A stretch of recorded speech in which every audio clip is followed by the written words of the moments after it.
Good morning students. ఈ video నందు సమితుల chapter నుంచి సమితుల యొక్క రకాలు గురించి నేర్చుకుందాం.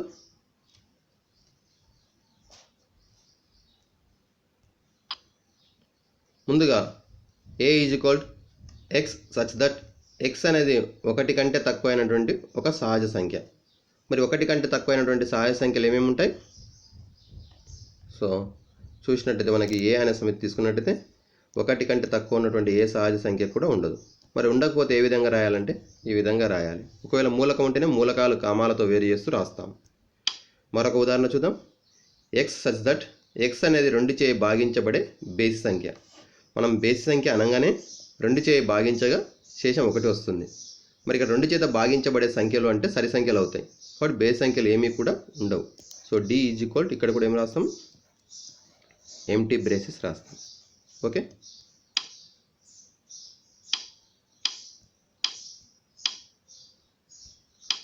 శూన్య సమితి. ఒక సమితిలో ఎటువంటి మూలకాలు లేకుంటే అటువంటి సమితులని శూన్య సమితులు అని అంటాం. మనం ఇంతకుముందు నేర్చుకున్నటువంటివి ఆ సమితిలో 2 కూడా మూలకాలు ఏమీ లేవు. ఏమీ లేకపోతే అటువంటి సమితుల్ని శూన్య సమితులు అంటాం. శూన్య సమితిని పై లేదా ఎంటీ బ్రేసెస్తో చూపిస్తాం. ఇక్కడ చూడండి, పై అని రాస్తాం, ఈ విధంగా రాస్తాం, లేదంటే ఈ విధంగా ఎంటీ బ్రేసెస్ అంటే 2 కూడా ఖాళీగా రాస్తాం. మరి a = x such that x అనేది 5 మరియు 6 మధ్య గల పూర్ణ సంఖ్య. పూర్ణ సంఖ్య అంటే ఇంటీజర్స్. మరి 5కు 6కు మధ్యలో ఏ పూర్ణ సంఖ్య ఉంటుందా? ఉండదు. కాబట్టి అది కూడా ఏమవుతుంది? శూన్య సమితి అవుతుంది. ఈ విధంగా మనము శూన్య సమితికి ఉదాహరణలుగా చెప్పవచ్చు. అలాగే x such that x అనేది 3 కంటే పెద్దదైన సరిప్రధాన సంఖ్య. మరి సరిప్రధాన సంఖ్య అంటేనే మనకి ఒకే ఒకటి ఉంటుంది, అది 2 మాత్రమే ఉంటుంది. మరి 3 కంటే పెద్దదైనటువంటి ఏ సరిప్రధాన సంఖ్య కూడా ఉండదు. కాబట్టి ఇది కూడా ఏమవుతుంది? మనకి శూన్య సమితి అవుతుంది. ఓకేనా? ఈ విధంగా శూన్య సమితి అంటే ఎటువంటి మూలకాలు లేనటువంటి సమితిని శూన్య సమితి అంటాం. నెక్స్ట్ది a = x such that x అనేది సరిప్రధాన సంఖ్య. మరి సరిప్రధాన సంఖ్య అంటే ఇంతవరకు చెప్పుకున్నాం 2. అంటే a అనే సమితిలో కూడా ఒకే ఒక మూలకం ఉంటుంది. మనం ఇదివరకు నేర్చుకున్నాం. ఈ విధంగా ఉన్నట్టయితే దీన్ని మనం లాక్షణిక రూపం అని అంటాం. ఇప్పుడు జాబితా రూపంలోకి మారుస్తున్నాం. జాబితా రూపంలో కూడా 2 మాత్రమే వచ్చింది మూలకం. సో ఇప్పుడు ఈ సమితిలో ఒకే ఒక మూలకం ఉంది. దీన్ని ఏమంటామంటే ఏకమూలక సమితి అని అంటాం. సింగిల్టన్ సెట్ అంటే ఒక సమితి నందు ఒకే ఒక మూలకం ఉన్నట్టయితే అటువంటి సమితులను ఏకమూలక సమితి అని అంటాము. So for example x such that x అనేది ఒక పూర్ణాంకం అయ్యి సహజ సంఖ్య కానటువంటి సంఖ్య. సో పూర్ణాంకాలంటే 0, 1, 2, 3, 4, 5, 6. మరి సహజ సంఖ్యలు అంటే 1, 2, 3 ఇన్ఫినిటీ. మరి ఇప్పుడు పూర్ణాంకం అయ్యి సహజ సంఖ్య కాని సంఖ్య ఏది? 0. సో ఇక్కడ ఈ సమితి నందు ఒకే ఒక మూలకం ఉంది. సో సరిప్రధాన సంఖ్య అన్న ఒకటే ఉంటుంది. ఈ విధంగా పూర్ణాంకం అయ్యి సహజ సంఖ్య కాని సంఖ్య కూడా 0 ఉంటుంది. సో ఇటువంటి సంఖ్యలను మనం ఏమంటామంటే ఇటువంటి సమితిని ఏకమూలక సమితి అని అంటాము. నెక్స్ట్ ఉదాహరణ, మరొక ఉదాహరణ. x such that x = 4 మరియు x బేస్ సంఖ్య. x² 4 కావాలి, x ఒక బేస్ సంఖ్య కావాలి. మరి బేస్ సంఖ్య యొక్క వర్గం ఎప్పుడు కూడా సరి సంఖ్య కాదు. మనం లేదంటే ఈ యొక్క ఇచ్చినటువంటి సమీకరణాన్ని సాధిద్దాం. x² 4 దట్ ఎంప్లాయిస్ x ఏమవుతుంది? వర్గం అనేది కుడివైపు వచ్చినట్టయితే వర్గం మూలం అవుతుంది. √4 వాల్యూ ఎంత? మామూలుగా మనం +2 రాస్తుంటాం. యాక్చువల్గా +or-2 గుర్తుపెట్టుకోండి. ఈ సమితుల్లో చాలా వరకు ఇది అవసరం అవుతుంది. +or-2 అంటే ఇక్కడ ఏమవుతుంది? మనం ఓన్లీ +2 రాస్తే ఒకే మూలకం అవుతుంది. +or-2 రాస్తే 2 మూలకాలు అవుతాయి. కాబట్టి 2 మూలకాలు ఉంటాయి. అయితే ఇక్కడ ఏం చెప్పిండు కండిషన్? x అనేది బేస్ సంఖ్య అని చెప్పిండు. కానీ వచ్చింది ఏమొచ్చింది? సరి సంఖ్య వచ్చింది. ఇంకొకటి రుణ సంఖ్య సరి సంఖ్యనే వచ్చింది. కాబట్టి ఇక్కడ కూడా ఏమవుతుంది? సమితిలో కూడా బేస్ సంఖ్యలు ఏవి కూడా ఉండవు. కాబట్టి ఇది ఏమవుతుంది? ఎంటీ సెట్ అవుతుంది, శూన్య సమితి అవుతుంది. మరొకటి చూడండి. x such that 1 < x < 2. x ఒక సహజ సంఖ్య, 1 కంటే పెద్దది 2 కంటే చిన్నదైనటువంటి సహజ సంఖ్య అని చెప్పిండు. మరి 1 కంటే పెద్దది 2 కంటే చిన్నది ఉన్నటువంటి ఏ సహజ సంఖ్య కూడా ఉండదు. కాబట్టి ఇది కూడా ఏమవుతుంది? మనకి శూన్య సమితి అవుతుంది. నెక్స్ట్ది x² - 2 మరియు x ఒక అకర్ణీయ సంఖ్య. x² - 2 మరియు x అనేది ఒక అకర్ణీయ సంఖ్య. ఇక్కడ =0 ఉంటుంది. x² - 2 = 0 మరియు x అనేది సరి సంఖ్య, అకర్ణీయ సంఖ్య. సో దీన్ని కూడా సాల్వ్ చేద్దాం మనం ఇంతకుముందు లాగానే. x² - 2 = 0 కాబట్టి x² అవుతుంది +2 అవుతుంది. దట్ ఎంప్లాయస్ x వర్గం అనేది రెండో సైడ్ వచ్చినట్లయితే వర్గమూలం అంటే +or-√2 అవుతుంది. +or-√2. సో +or-√2 అంటే ఏమర్థము? అది కరణీయ సంఖ్య. కానీ మనకి ఇచ్చింది ఏమి ఇచ్చిండు? అకర్ణీయ సంఖ్య ఇచ్చిండు. సో అకర్ణీయ సంఖ్య ఇచ్చిండు కాబట్టి ఇది కూడా మనకి ఏమవుతుంది? అకర్ణీయ సంఖ్య అయ్యేటటువంటిది ఏది కూడా ఉండదు. సో సి అనేది ఏమవుతుంది? ఇక్కడ శూన్య సమితి అవుతుంది. ఓకేనా? సో ఇప్పుడు ఈ 3 కూడా మనకి ఏమొచ్చినాయి? శూన్య సమితులు వచ్చినాయి. కాబట్టి ఈ 3 కూడా ఏమవుతాయి? శూన్య సమితులకు ఉదాహరణలు. ఓకేనా? నెక్స్ట్ మరొక సమితి తీసుకుందాం. a = 1, 2, 3 ఒక సమితి తీసుకుందాం. ఇప్పుడు ఈ సమితికి లోని ఉన్నటువంటి 3 మూలకాలను యూజ్ చేసుకుని ఎన్నైతే కొత్త సమితులు రాయడానికి వస్తో అన్నీ కూడా రాద్దాం. మరి ఇప్పుడు 3 మూలకాలు ఉన్నాయి కాబట్టి నేను ఏం చేస్తున్నానంటే మొదటిగా ఒక్కొక్క మూలకం ఉండేటట్టు రాస్తున్నా. ఈ విధంగా రాయొచ్చు. Set 1, set 2, set 3. అలాగే రెండు మూలకాలు 1, 2, 1, 3, 2, 3 కూడా రాయొచ్చు. ఇంకేమైనా రాయడానికి వస్తే రెండు మూలకాలు వేరువేరుగా ఉండేటట్టు సో ఇంకా రాయడానికి రాదు. అయితే 3, 2 రాయొచ్చు అంటే రాయొచ్చు. కానీ 3, 2 అన్నా 2, 3 అన్నా బోత్ ఆర్ సేమ్. నెక్స్ట్ ఇది 3 మూలకాలు ఉండేటట్టు 1, 2, 3. ఓకేనా? సో ఈ విధంగా మనము కొన్ని సమితులు రాయడం జరిగింది. మరి ఈ సమితులను ఒకసారి అబ్జర్వ్ చేస్తే ఈ సమితుల్లో ఉన్నటువంటి ప్రతి మూలకం కూడా ఏలో ఉంది. ఓకేనా? చూడండి, ఇప్పుడు 2 ఉంది, 1 ఉంది, 2 ఉంది, 3 ఉంది, 2, 3 ఉంది, 1, 3 ఉంది. సో ఈ విధంగా మరి ఒక సమితి ఏ మరొక సమితి బి అనుకున్నప్పుడు ఏ సమితిలో ఉన్న ప్రతి మూలకం కూడా బి సమితిలో ఉన్నట్టయితే ఏ సమితిని బి సమితికి ఉపసమితి అంటాం, సబ్సెట్. సో సబ్సెట్ ఉపసమితి అంటాం. అంటే ఒక సమితిలో ఉన్నటువంటి ప్రతి మూలకం కూడా మరొక సమితిలో ఉన్నట్టయితే మొదటి సమితి రెండో సమితికి ఉపసమితి అవుతుంది. అయితే ఇప్పుడు బి సమితిలో ఏం చేయొచ్చు అంటే ఏలో ఉన్నటువంటి అన్ని మూలకాలు ఉంటూ ఎక్కువ కూడా ఉండవచ్చు, లేదా అన్నీ కూడా ఉండవచ్చును. ఉన్నప్పటికీ అది మనకేమవుతుంది? ఉపసమితి అవుతుంది. మరి ఏ సమితి బి సమితికి ఉపసమితి అయితే మనం ఈ విధంగా సబ్సెట్ సింబల్ రాస్తాం. చూడండి, ఇక్కడ సి మాదిరిగా ఉంటుంది కానీ సి కాదు, సి ఇట్లా ఉంటుంది. దాన్ని కొంచెం ఎక్స్టెండ్ చేస్తాం ఇట్లా. ఓకే, ఇది ఉపసమితి అవుతుంది. మరి ఏ అనే సమితి బి సమితికి ఉపసమితి అవుతుంది. సో దీన్ని ఇక్కడ చూద్దాం, రాసుకుందాం. ఏ సమితిలో ఉన్న ప్రతి మూలకం కూడా బి సమితిలో ఉంటే ఏ సమితిని బి సమితికి ఉపసమితి అంటాం. ఉదాహరణ చూడండి, ఇక్కడ ఏ సమితిలో ఉన్నటువంటి మూలకాలు ఏమున్నాయి? 1, 2, 3, 4. బి సమితిలో ఏమున్నాయి మూలకాలు? 1, 2, 3, 4, 5, 6. సో ఇక్కడ ఏలోని ప్రతి మూలకం కూడా బిలో ఉన్నది కావున ఏ అనేది బి సమితికి ఉపసమితి అగును. ఏ సమితి బి సమితికి ఉపసమితి అయితే ఏ సబ్సెట్ డి అని రాస్తాము. దీన్ని ఏ ఈజ్ సబ్సెట్ ఆఫ్ బి అని చదువుతాం. ఇప్పుడు దీన్ని ఇంకో రకం కూడా చెప్తారు. ఏ సమితి బి సమితిలో ఇమిడి ఉన్నదని, లేదా ఏ అనేది బిలో ఒక భాగమని, లేదా బి ఏను కలిగి ఉన్నదని, లేక బి ఏని ఇమిడ్చుకున్నదని కూడా అంటుంటాం. ఏ సమితిలో ఉన్న ప్రతి మూలకం కూడా బి సమితిలో ఉన్నట్టయితే ఏ సబ్సెట్ బి ఆర్ అని కూడా రాయవచ్చు.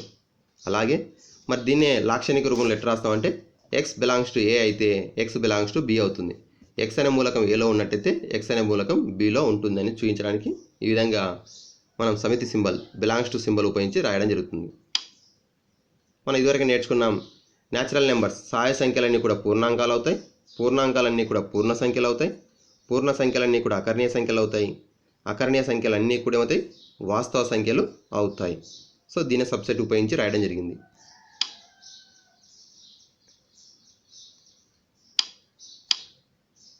నెక్స్ట్ ఇది విశ్వసమితి. దీన్ని సార్వత్రిక సమితి, యూనివర్సల్ సెట్ అంటాం. మరి విశ్వసమితి అంటే ఏంటి అంటే మనకి ఫర్ ఎగ్జాంపుల్ ఒక పాఠశాల అన్నప్పుడు ఏమవుతుంది? పాఠశాల లోపల విద్యార్థులు వస్తారు, ఉపాధ్యాయులు వస్తారు. మరి విద్యార్థులు అన్నప్పుడు మళ్ళీ ఏమొస్తారు? వివిధ క్లాసులో ఉన్నటువంటి విద్యార్థులు వస్తారు, అమ్మాయిలు వస్తారు, అబ్బాయిలు వస్తారు. మరి ఇప్పుడు ఒక స్కూల్ గురించి మాట్లాడినప్పుడు ఈ మిగతావన్నీ కూడా ఏమవుతాయంటే దానికి ఉపసమితులు అవుతాయి. అలాగే ఒక గ్రామం అన్నప్పుడు ఆ గ్రామం అనేది ఒక పెద్ద సమితి అనుకున్నట్టయితే ఆ గ్రామంలో ఉన్నటువంటి అందరు వ్యక్తులు అనేటివి విభిన్న వ్యక్తులు అంటే పురుషులు కావచ్చు, స్త్రీలు కావచ్చు, ఉద్యోగస్తులు కావచ్చు, ఫార్మర్స్ రైతులు కావచ్చు, బిజినెస్ పర్సన్స్ అనే కావచ్చు, వీళ్ళంతా ఒక్కొక్కరు ఒక సెట్ అనుకున్నట్టయితే ఇవన్నీ కూడా ఏమవుతాయంటే ఆ విలేజ్కి మనకి ఉపసమితులు అవుతాయి. అలాగే మరి ఇక్కడ ఏంది విశ్వసమితి అంటే మనం ఏవైతే పరిశీలిస్తున్నామో ఆ సమితులన్నీ కూడా ఉపసమితులుగా కలిగిన సమితిని విశ్వసమితి లేదా సార్వత్రిక సమితి అని అంటాం. ఉదాహరణకు మనం ఇప్పుడు వాస్తవ సంఖ్యల గురించి మాట్లాడుతున్నాం అనుకున్నట్టయితే ఈ వాస్తవ సంఖ్యల్లో కూడా సహాయ సంఖ్యలు వస్తాయి, పూర్ణాంకాలు, పూర్ణ సంఖ్యలు, అకరణీయ సంఖ్యలు, కరణీయ సంఖ్యలు, ఇవన్నీ కూడా దాంట్లో ఉంటాయి. కాబట్టి ఇవన్నీ కూడా ఏమవుతాయంటే వాస్తవ సంఖ్యా సమితికి ఉపసమితులు అవుతాయి. ఇప్పుడు వాస్తవ సంఖ్యా సమితి ఏమవుతుంది, మనకి విశ్వసమితి అవుతుంది. మిగిలినటువన్నీ కూడా మనకి ఏమవుతాయి, ఉపసమితులు అవుతాయి. ఈ విధంగా మనం ఏ సమితులను అయితే పరిశీలిస్తామో ఆ పరిశీలిస్తున్నటువంటి సమితులన్నీ కూడా పెద్ద సమితికి ఉపసమితులు అయితే ఆ పెద్ద సమితిని విశ్వసమితి అంటాం. విశ్వసమితిని ఇక్కడ చూడండి మ్యూ అనే సింబల్ ఉపయోగించి రాస్తాం. అలాగే ఇక్కడ చూడండి మన రాష్ట్రంలో వివిధ రకాలైనటువంటి ప్రజా సమూహాలను అధ్యయనం చేయాలంటే తెలంగాణలోని ప్రజలందరూ కూడా ఏమవుతాయంటే విశ్వసమితిలోకి వస్తారు. అంటే మనం ఇప్పుడు మన రాష్ట్రంలో ఉన్నటువంటి అందరిని గురించి మనం చర్చిస్తున్నప్పుడు వీళ్ళందరూ కూడా ఒక్కొక్క ఉపసమితి అనుకున్నట్టయితే ఈ తెలంగాణ ప్రజలు అనేది మొత్తం కూడా ఒక విశ్వసమితిలోకి వస్తుంది. అలాగే భారతదేశం గురించి మాట్లాడినప్పుడు భారతదేశం, అలాగే ఆంధ్రప్రదేశ్ గురించి మాట్లాడినప్పుడు ఆంధ్రప్రదేశ్, ఈ విధంగా అంటే ఆ సమితి అనేది మొత్తం కూడా ఏమవుతుందంటే విశ్వసమితి తీసుకున్నట్టయితే అందులోని ప్రజలందరూ కూడా ఒక్కొక్క విభిన్న రకాలైనటువంటి కూడా ఉపసమితులు అవుతాయి. విశ్వసమితిని సాధారణంగా మనం ఇక్కడ వెంచిత్రాలు రాస్తాం. ఈ చాప్టర్లో కూడా వెంచిత్రాల గురించి కూడా నేర్చుకుంటాం. అయితే విశ్వసమితిని మనం మామూలుగా ప్రతి పెద్ద సమితి విశ్వసమితి కాబట్టి మిగతా సమితులు అన్నింటిని కూడా ఏం చేస్తామంటే ఈ విధంగా కుండలిక, ఈ విధంగా సర్కిల్లో కానీ లేదంటే దీర్ఘవృత్తంలో కానీ రాస్తాము. అయితే విశ్వసమితిని కానీ ఎల్లప్పుడూ కూడా దీర్ఘచతురస్రాకారంలో గీస్తాము. గీసి ఈ దీర్ఘచతురస్రానికి కుడివైపు పైభాగాన మ్యూ అని రాస్తాం. మిగిలినటువంటి ఉపసమితులన్నింటినీ కూడా ఈ యొక్క దీర్ఘచతురస్రం లోపల రాయడం జరుగుతుంది. సో ఏ సమితి, బి సమితి, సి సమితి, డి సమితి, ఇట్లా ఏ సమితులను ఉన్నాయి అవన్నిటి యొక్క ప్రాపర్టీస్ని బట్టి వాటిని రాయడం జరుగుతుంది. కానీ విశ్వసమితిని మాత్రం ఈ విధంగా దీర్ఘచతురస్రాకారంలో గీయడం నేర్చుకుంటాం. ఓకేనా స్టూడెంట్స్? ఇప్పుడు ఇక్కడ చూడండి మనం ఇంతవరకు చెప్పుకున్నాం. సరి సంఖ్యలు తీసుకున్నప్పుడు సరి సంఖ్యా సమితి, సహాయ సంఖ్యలు తీసుకున్నప్పుడు సరి సంఖ్యలు, బేస్ సంఖ్యలు, ప్రధాన సంఖ్యలు, సంయుక్త సంఖ్యలు ఇవన్నీ కూడా ఏమవుతాయంటే సహజ సంఖ్యల నుండి వస్తాయి. కాబట్టి ఎన్ అనేది సహాయ సంఖ్యా సమితి విశ్వసమితిగా అవుతుంది. నెక్స్ట్ ఇది సమితుల్లో మరొక రకం సమసమితులు. సమసమితులు అంటే పేర్లోనంది రెండు సమితులు. మామూలుగా మనం ఇంతవరకు ఏం చెప్పుకున్నామంటే ఉపసమితి చెప్పుకున్నాం. ఏలో ఉన్నటువంటి మూలకాలన్నీ కూడా బిలో ఉన్నట్టయితే ఏ సమితి బి సమితికి ఉపసమితి అవుతుంది. అలాగే బిలో ఉన్నటువంటి కూడా ఏలో ఉన్నట్టయితే బి సమితి ఏ సమితికి ఉపసమితి అవుతుంది. ఫర్ ఎగ్జాంపుల్ 1,2 ఏలో ఉంది, బి కూడా 1,2 అనుకున్నట్టయితే ఇప్పుడు ఏమవుతుంది, ఏలో ఉన్న మూలకాలన్నీ కూడా బిలో ఉన్నాయి, బిలోని మూలకాలన్నీ కూడా ఏలో ఉన్నాయి. ఉన్నట్లయితే ఏ సబ్సెట్ బి అని రాస్తాం, మరియు బి సబ్సెట్ ఏ అని కూడా రాస్తాం. ఏ సబ్సెట్ బి మరియు బి సబ్సెట్ ఏ అయితే ఏ కామ బిలు రెండు కూడా ఏమవుతాయంటే సమసమితులు అవుతాయి. చూడండి, ఏ సమితిలోని ప్రతి మూలకం బి సమితిలో ఉండి మరియు బి సమితిలోని ప్రతి మూలకం కూడా ఏ సమితిలో ఉన్నట్లయితే ఏ మరియు బి సమితులను సమసమితులు అంటాము.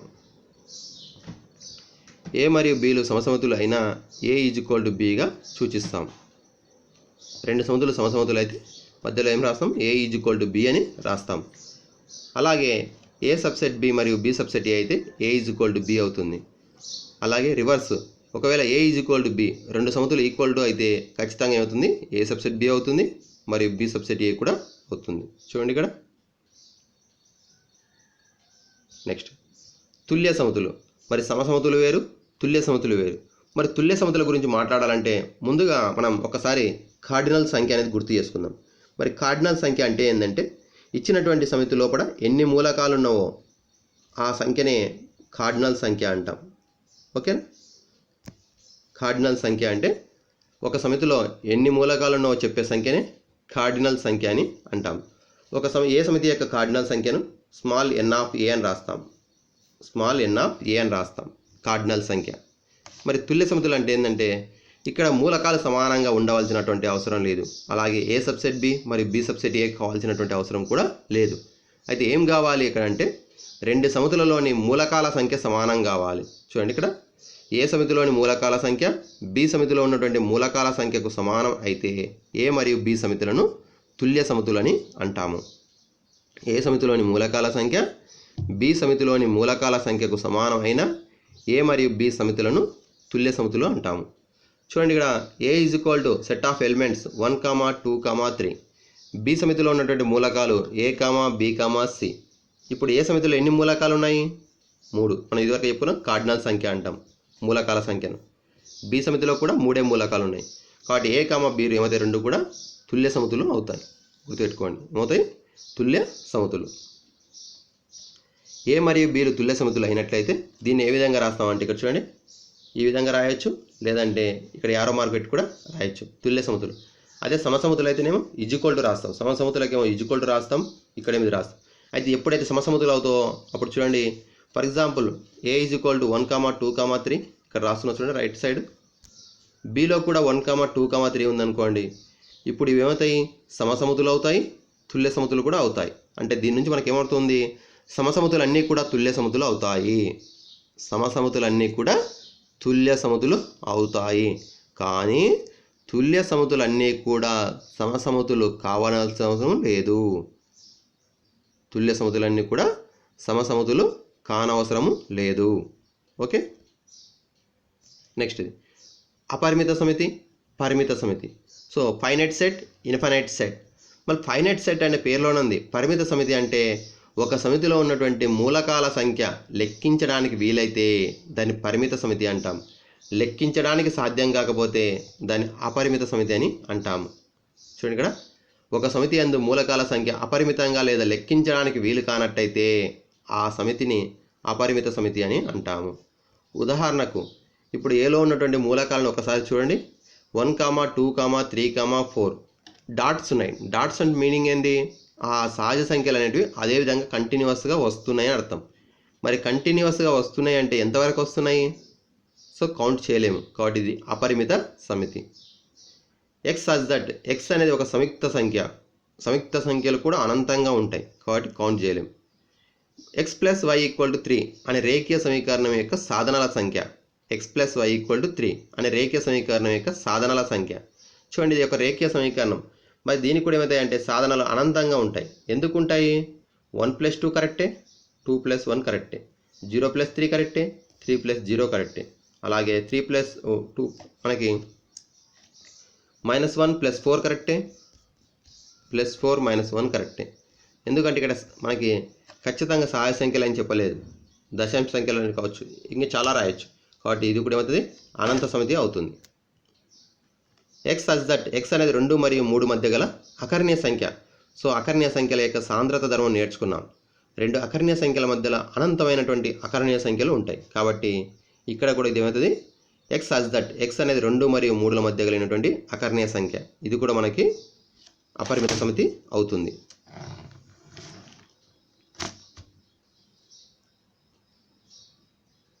మరొక ఉదాహరణ చూద్దాం. ఏ అనేది ఒక బిందువు గుండా గీయగలిగినటువంటి రేఖల సమితి అయినా అపరిమిత సమితి అవుతుంది. చూడండి, ఒక బిందువు గుండా ఎన్ని రేఖలు గీయవచ్చు? మనము 9th క్లాస్లో నేర్చుకున్నాం.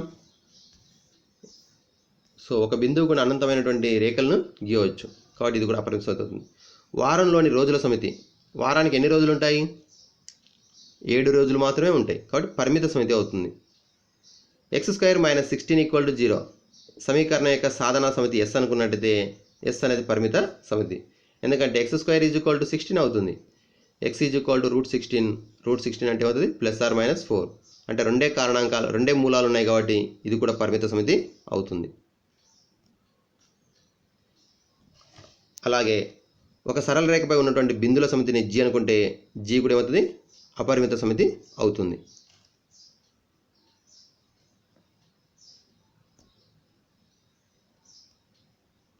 ఓకే, సో ఇక్కడ మనకు ఒకటి మిస్ అయింది.